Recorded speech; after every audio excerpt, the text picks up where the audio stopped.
Memory मतलब आपका brain उन चीजों को होल्ड करके रखता है जिन्हें वो समझता है कि आगे चलकर आपकी लाइफ में काम आएंगी। और ये थोड़ा ट्रिकी प्रोसेस है क्योंकि आपका ब्रेन हर समय एनवायरनमेंट से बहुत सारी इन्फॉर्मेशन ले रहा होता है। सोचो, रोज कितने रील्स स्क्रॉल करते हो, कितने वीडियोस देखते हो, कितनी कन्वर्सेशंस करते हो। ब्रेन को हर सिंगल सेकंड ये डिसाइड करना पड़ता है कि कौन सी इन्फॉर्मेशन इंपॉर्टेंट है और किसे डिलीट कर देना चाहिए। इमेजिन करो आपके सामने हजारों बुक्स रखी हो, अगर सबको एक साथ अपने दिमाग में भरने की कोशिश करोगे तो पॉसिबल ही नहीं है। इसलिए ब्रेन एक फिल्टर की तरह काम करता है, यूजफुल चीजें रखते हैं, बाकी स्पैम या गार्बेज ऑटोमेटिकली डिलीट कर देता है। इसीलिए ये समझना बेहद जरूरी है कि मेमोरी एक्चुअली काम कैसे करती है और उसे स्ट्रॉन्ग कैसे बनाया जा सकता है। अगर आप सच में अपनी मेमोरी इंप्रूव करना चाहते हो तो इस वीडियो को आखिर तक देखना, क्योंकि इसमें बताए गए 5 एक्शनेबल स्टेप्स आपकी मेमोरी को अगले लेवल पर ले जाएंगे। चलिए शुरू करते हैं। 1. टाइम योर फोकस, जिससे फोकस को सही समय पर यूज करो। सबसे पहले समझो, फोकस कोई परमानेंट स्टेट नहीं है। फोकस कांस्टेंट नहीं रहता, ये वेव की तरह आता जाता रहता है। कभी आप सुपर एक्टिव फील करते हो और इन्फॉर्मेशन जल्दी याद हो जाती है, और कभी 10 मिनट पढ़ने पर भी दिमाग खाली लगता है। इसका मतलब क्या हुआ कि अपने सबसे प्रोडक्टिव टाइम पर वर्क करना सीखो।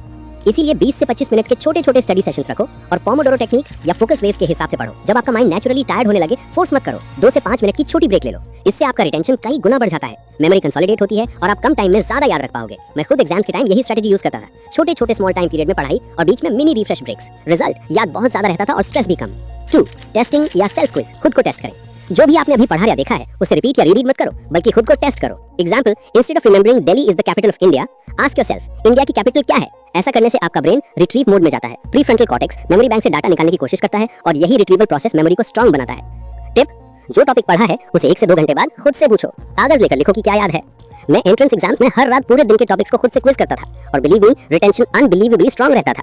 4. चंकिंग, बड़ी चीजों को छोटे हिस्सों में तोड़ो। अगर आपको पूरा बड़ा चैप्टर एक साथ याद करना पड़े तो ब्रेन उसे स्टोर ही नहीं कर पाएगा, ओवरलोड हो जाएगा। सॉल्यूशन, चैप्टर को छोटे छोटे पार्ट्स में डिवाइड करो। पहले एक पार्ट याद करो, फिर दूसरा, फिर तीसरा। जब 3 पार्ट्स क्लियर हो जाएं, उन्हें एक साथ रिवाइज करो। धीरे धीरे ब्रेन उन्हें एक सिंगल यूनिट की तरह समझने लगता है। इसे कहते हैं चंक। उसे सूटकेस पैकिंग की तरह इमेजिन करो। अलग अलग कपड़े उठाना मुश्किल होता है, लेकिन सारे कपड़ों को एक सूटकेस में डालकर उठाना बहुत आसान। मेमोरी भी बिल्कुल इसी प्रिंसिपल पर काम करती है। 5. Use your senses, multiple senses का इस्तेमाल करो। मेमोरी स्ट्रॉन्ग करने में 2 सेंसेस सबसे पावरफुल हैं, आईज विजुअल मेमोरी और ईयर्स ऑडिटरी मेमोरी। एग्जाम्पल, इस वीडियो में बताए गए पॉइंट्स को याद रखने के लिए आप देख भी रहे हो और सुन भी रहे हो, 2 सेंसेस एक्टिव हैं। लेकिन आप एक तीसरी सेंस भी एक्टिवेट कर सकते हो, हैंड्स या टच। फॉर एग्जाम्पल, कमेंट करो, I improve my memory.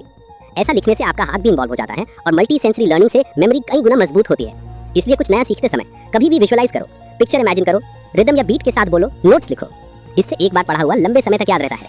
6. Rest and recovery, brain को रिचार्ज करो। Breaks are not a waste of time, they are part of learning. क्योंकि अटेंशन कंटिन्यूअसली हाई नहीं रह सकता। हर 20 से 30 मिनट पढ़ाई के बाद 2 से 5 मिनट की ब्रेक जरूर लें। लेकिन सबसे ज्यादा इंपॉर्टेंट है स्लीप, क्योंकि मेमोरी एक्चुअली स्टोर्ड नींद में होती है।